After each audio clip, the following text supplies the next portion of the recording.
படை கஞ்சான். இப்படை தோற்கின் எப்படை வெல்லும் என்பதை கழகத்தின் வீரர்களும் வீராங்கனைகளும் திருச்சி மாநகரில் நிரூபித்து காட்டிவிட்டார்கள். அத்தகைய லட்சிய உணர்வு மிக்க மாபெரும் படையின் தளபதிகளில் ஒருவராக திகழ்பவர்தான் அருமை சகோதரர் திரு K.A. செங்கோட்டையன் அவர்கள்.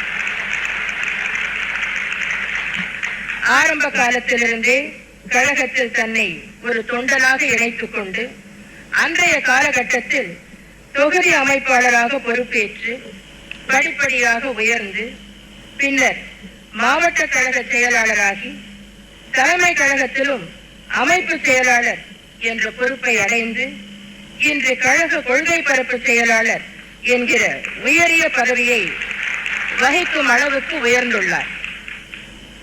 இன்று தமிழகத்தில் உள்ள மாவட்ட கழக செயலாளர்களிலேயே மாவட்ட செயலாளராக தேர்ந்தெடுக்கப்பட்ட